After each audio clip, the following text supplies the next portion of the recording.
Hello, my beautiful souls, and welcome back to the show. Also, Happy New Year because it is January the 5th. It is our first episode in 2026.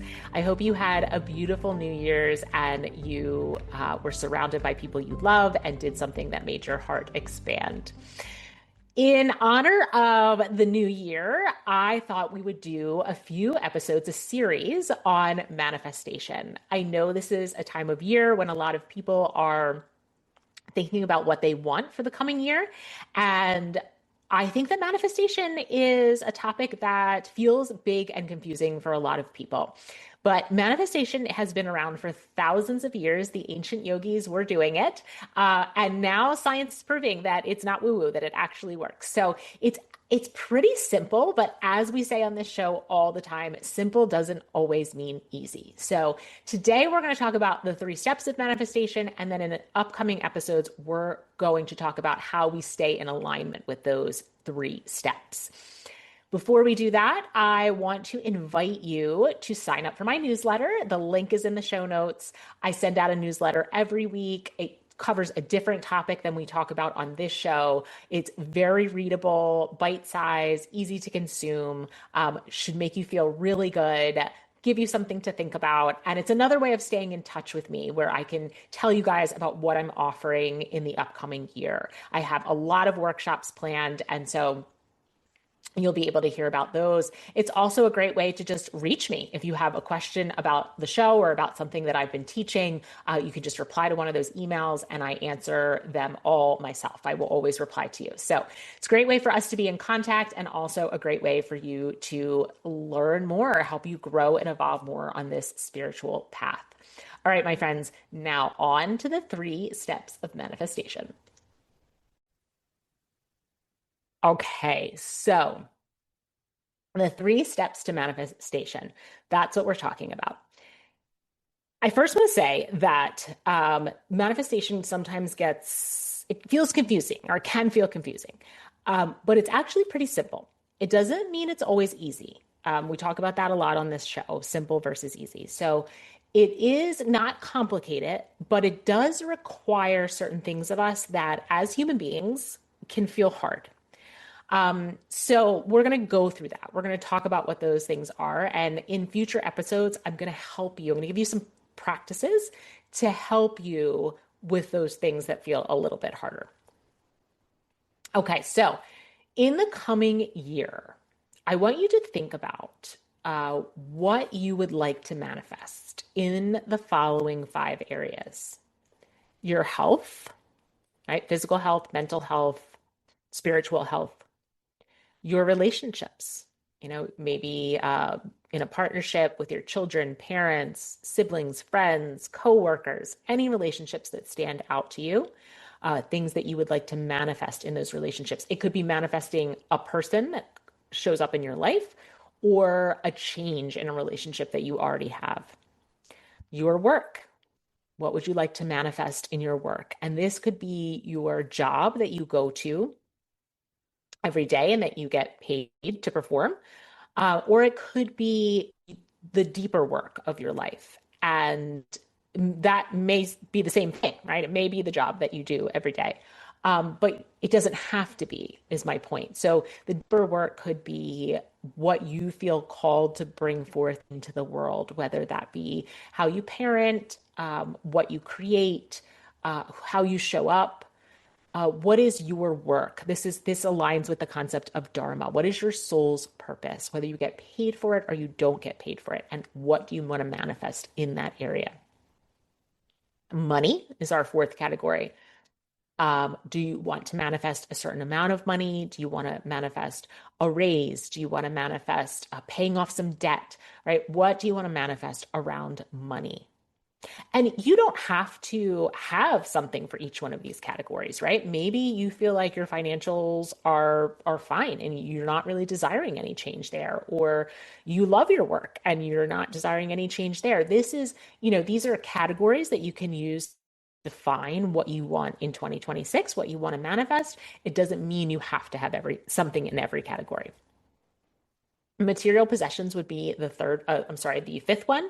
And that is, what type of material possessions you'd like to bring into your life. Maybe you want to purchase a house. Maybe you want a new car.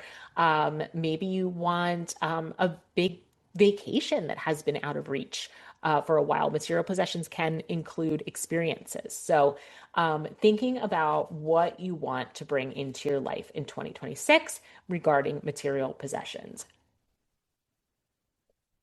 So, when we put our attention on something, it's very powerful.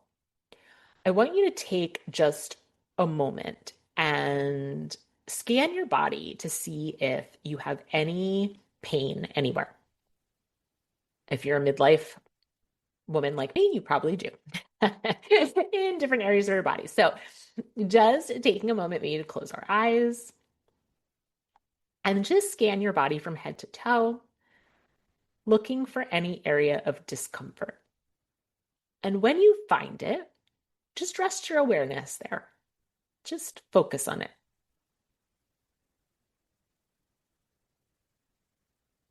Maybe thinking about how it feels, what it feels like. Does it have a shape, a color?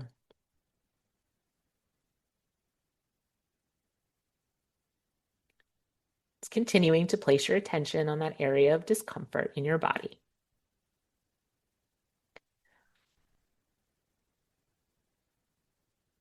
Now bring your awareness to any part of your body that feels either good, feels relaxed, feels pain-free, or just kind of feels neutral. Does it feel like much of anything? Just placing your attention there now, investigating that area of your body with open curiosity. Now I ask, how did that shift the pain? How did that shift your experience of pain in the area of your body that you were previously focusing on? Chances are you lost track of the pain, right? It became something that was outside your field of awareness, or at least significantly decreased. This is the power of our attention. And what you just did, that very brief little exercise, is something that's used in pain management clinics. Because it is so powerful, our attention is so powerful that we can change the experience of our pain simply by shifting our awareness away from it. So that's how powerful our attention is, that we can actually change our experience of life by shifting our attention. So when we combine that, we combine the power of our attention with intention. What we do is we take this energy, the energy of our attention, and we give it direction by placing an intention along with it. And we can actually create the experience of our life that we want to have simply by those two things, simply by learning where to place our attention with an intention that serves us. Okay. So I'm going to expand on that, but just keep that in mind as we move forward. How powerful that experience is of shifting our reality, shifting our actual reality by just changing where we place our attention and then having an intention behind that. So there's 3 steps to this manifestation process, and they are pretty simple. The first one is getting clear on what you want and then planting those desires into your subconscious, into your field of awareness. We can either know our desires on a surface level, meaning we know them in our brain, or we can know them on a cellular level, which means we know them in our bodies. And that's the difference between knowing something on a conscious level and knowing it on a subconscious level.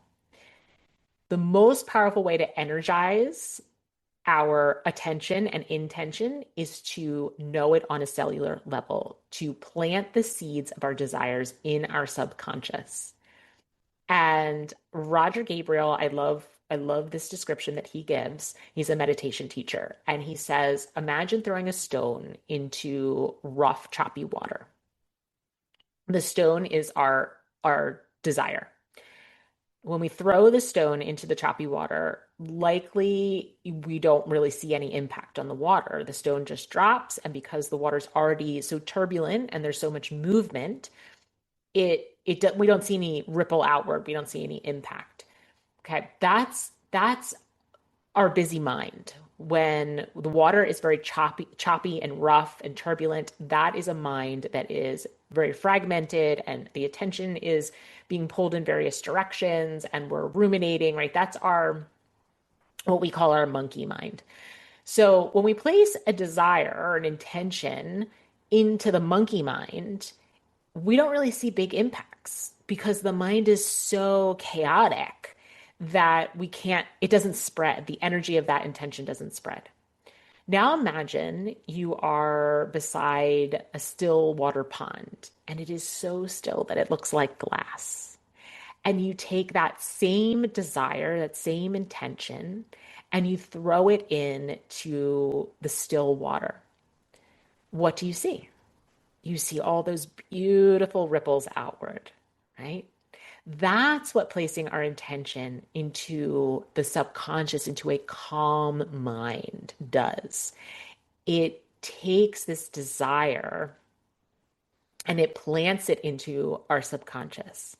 And now, on a cellular level, we know it deeply and it infuses out into all areas of our lives, right? Spreads out in all directions. So the first part of manifesting, after deciding what you want, right? That's kind of unspoken, deciding what you want, is then to plant those desires into this calm and steady mind. And we're going to practice that in just a few moments. So you don't have to worry about doing that right now. But it's a step I think a lot of people don't talk about, and it's so vitally important that an intention needs to go into the field of infinite possibilities. And when we are in that calm state, when we're in a state of meditation, we are connected with our higher selves and with the the organizing power of the universe, right?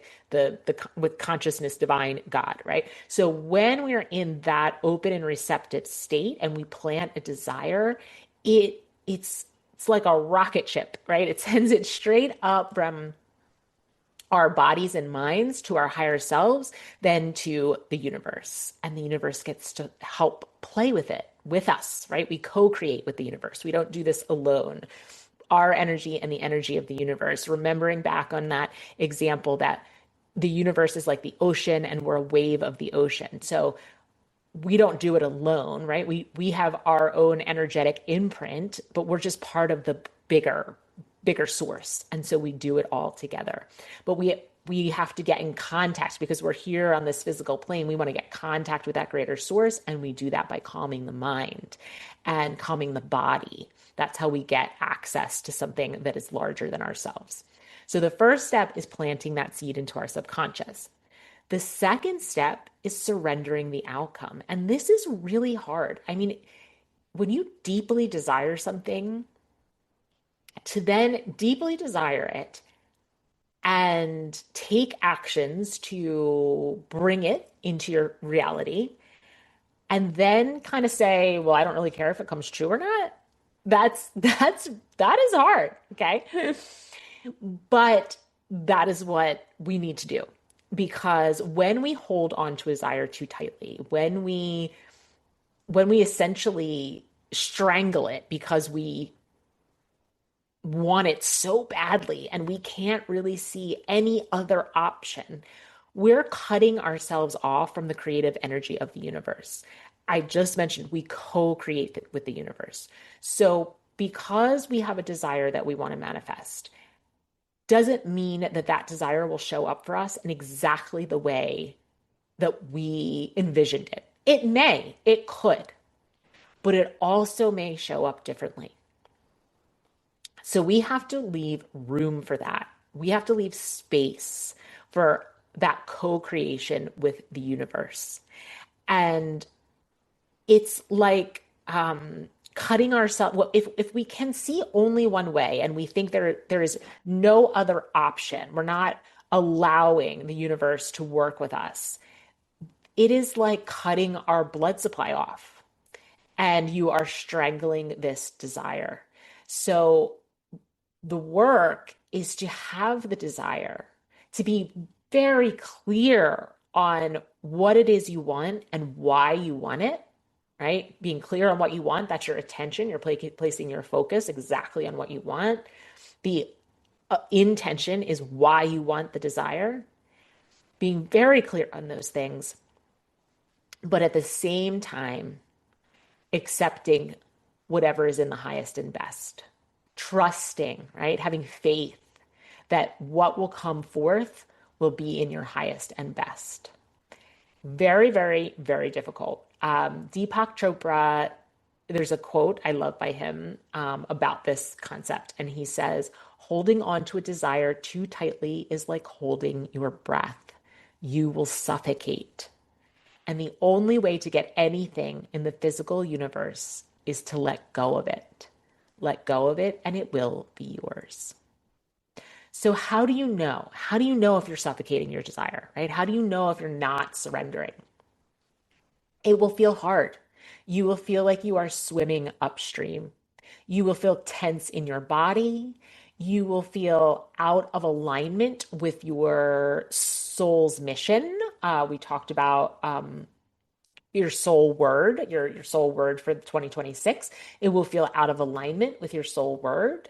It will feel uncomfortable on every level, physically, emotionally, spiritually. If it feels wrong in some way or hard in some way, then you are strangling it. You are suffocating it. It doesn't mean that work isn't required. It doesn't mean that it's not going to sometimes, take effort, but the effort should feel in alignment. It shouldn't feel like you are holding on for dear life, like you are gripping and tensing. And if this outcome doesn't come in exactly the way that you have envisioned it, that you won't be okay, right? The second you think, if this doesn't happen, I'm not going to be okay, you are you are strangling it, and it's time to surrender. Surrender, surrender, surrender. And typically surrendering is not a one and done process. It is a recognition over and over of when you are holding on too tightly, and choosing to release, choosing to let go, choosing to be open and receptive to what is meant for you, what is in your highest and best. Okay, so we plant the seed in our subconscious. We choose to surrender over and over.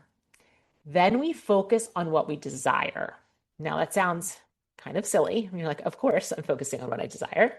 But this is actually a significant point where people get tripped up. And I'm going to explain in a second.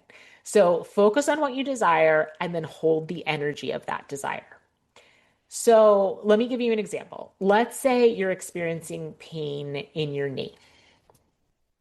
Rather than desiring for the pain to go away, because really now you're just focusing on the pain, your desire should be what you will experience if the pain goes away. So instead of saying, I desire, I want to manifest no pain in my left knee,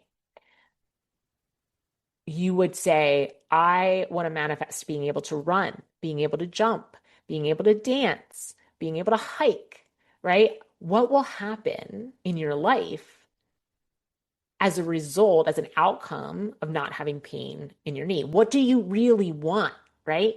Because you don't just want the pain in your knee to go away. You want it to go away so that you can do the following things, right? Even if it's simply to, I want to feel comfortable in my body, right? It doesn't even have to be a particular action. It could just be, I want to be comfortable in my body. That's the desire. Okay. So, really shifting your awareness away from what you don't want and focusing on what you do want. And then once you realize what it is you do want, so this example of I desire, let's just say, to feel comfortable in my body. Well, what does that feel like? Right? What do you feel relaxed? Do you feel happy, joyful? Do you feel free, right? Like you are free from the pain, you're free to do the things that you enjoy. What is it that the feel? What does that feel like to feel good in your body or for your need to feel normal and healthy? And that is the energy you want to live in, right? So we can sometimes have a desire like the desire to be able to feel healthy in our bodies. But then when we walk around all day thinking, oh, this pain in my knee, it hurts so bad. When will it go away? It's like driving me crazy. I can't do anything that I want.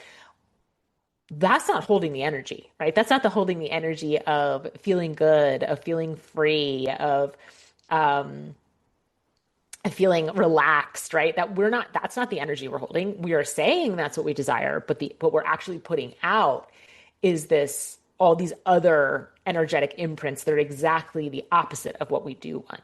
So it is not only getting really crystal clear on what you desire, but also living in the energy of the thing that you desire. Okay, so those are our three steps. Decide what you want, plan it in your subconscious, surrender to the outcome, focus on what you desire, not what you don't desire, and hold the energy of that.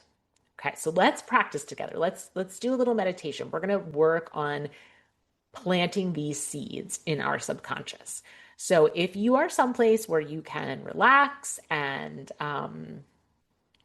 focus and do this meditation, beautiful. If you are anywhere that is going, it's going to be dangerous for you to do this, please pause and come back to it when you can be safe to do this.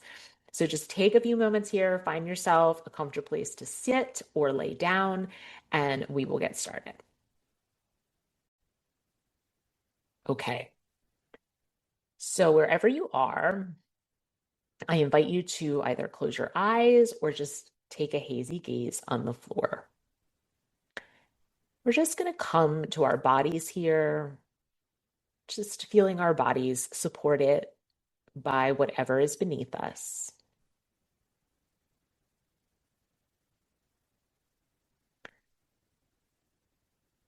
Maybe listening to the sounds in the room around you.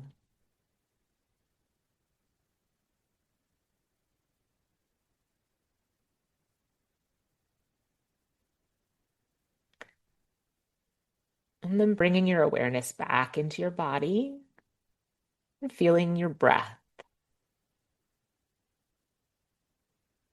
Maybe feeling the rise and fall of your chest.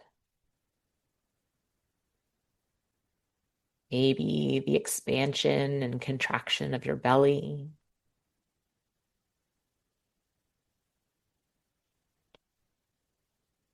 Just staying with the breath and being curious about it. What does it feel like today? Is it smooth or rough? Deep or shallow?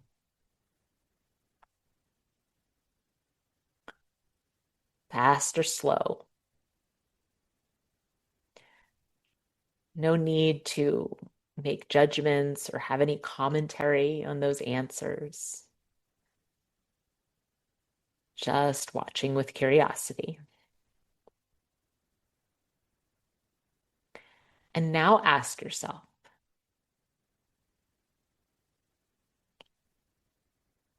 what do I want materially?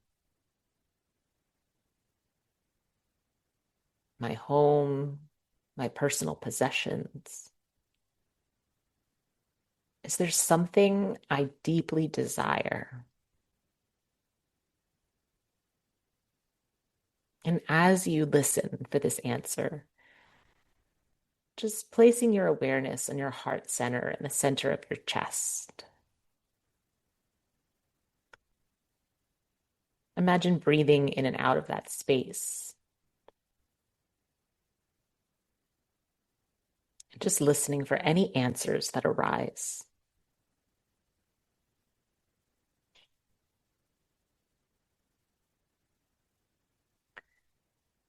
Releasing that question. Now ask yourself, what do I want for my relationships? Family, loved ones, coworkers. What do I want for my relationships?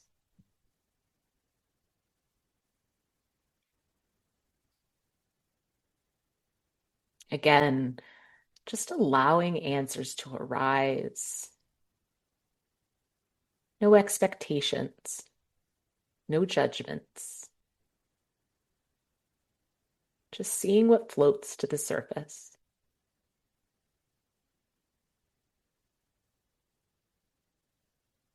Releasing that question. Asking yourself now, what do I want for my health? How do I want my mind and body to feel?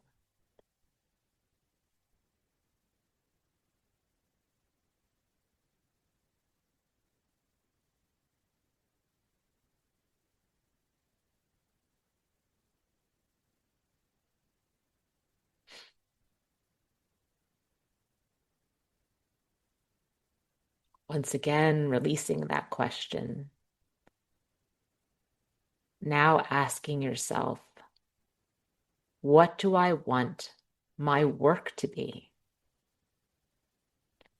Not necessarily your job, but your work. What do I want to bring to the world?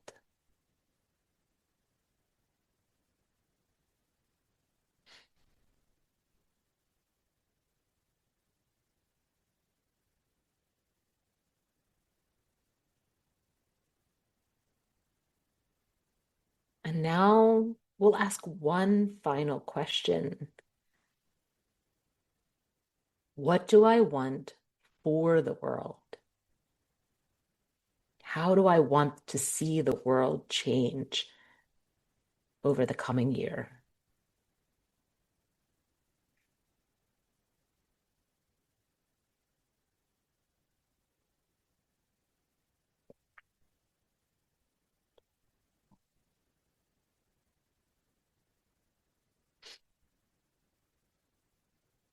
Now releasing all of those desires and intentions.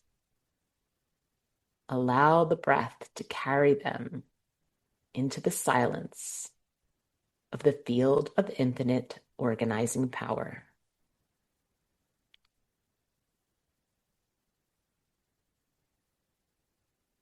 Coming back to your breath, back to the weight of your body as it's held by the surface beneath you. Back to the sounds in the room.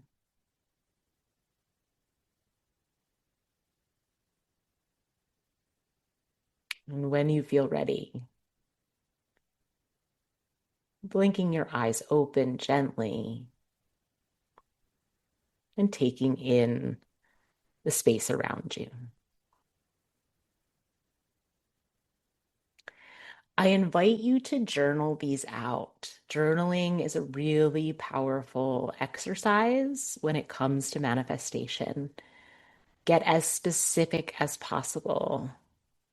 Get clear on what you really want.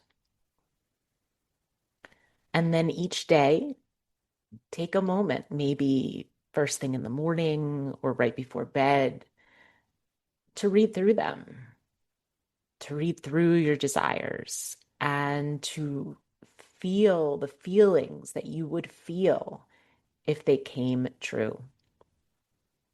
Enjoy it, have fun with it, play with it. This is a really fun exercise if you can do that surrendering piece, right? If you can trust, trust in the universe. Because if you get clear on what you want and you plant those seeds and you take the necessary steps and you surrender the outcome, then the universe has the ability to transform them into physical reality. All right. I hope these 3 steps were helpful. Like I said, over the coming weeks, I will bring you a few more tools to help you on this journey. One of the hardest parts of this process is to be aware of when you are not holding the energy of your desire, right? When you've slipped back into focusing more on what you don't want and feeling the energy of what you don't want versus focusing on what you do want and holding that energy. That can be a little challenging because we get habituated, right? If there's something we want to bring, we want to manifest, and it's been going on for a while, and we haven't been able to bring it into our lives. We've really habituated ourselves to thinking about the lack of it, right? Instead of the abundance of our desire. And that takes a little bit of energy work, a little bit of awareness. And there are some great tools that can help with that. So we will talk about that in future weeks. This week, I think just get really clear on what you want. Come back, do this meditation again, spend some time journaling. Be aware of what you don't desire, right? Because that really gets us clear on what we do. So when you have an experience that is something that you don't desire, something that you don't enjoy, that you wouldn't choose, that's your moment. Instead of being frustrated by that experience, that's your moment to actually be grateful that you're having this experience because it is helping you to clarify what you do desire in any one of those categories that we talked about. So, really taking some time this week to get clear on those desires. And then we will come back and we will learn how to stay in the energy of those desires. All right. I hope you have a wonderful week. Happy New Year again. And if you are ready to take a deep dive into all the stuff that we talk about on this podcast, coming home to yourself, finding purpose and meaning, accessing your intuition, and living life on purpose, right? Living life where you do co-create with the universe, right? Where you are an active participant in creating the life you desire. Then book a clarity call on my website at katiefarinas.com. We will talk about how we can get you there. You have all the answers inside of you, my friend. I am just the space holder, the guide, the person who can give you some tools and practices that can carry you on your journey of trusting yourself, because that's part of this process. Part of the process that I do with women is learning for them to learn how to trust themselves. And from there, all things are possible. All right. I love you so much. Mwah. Namaste.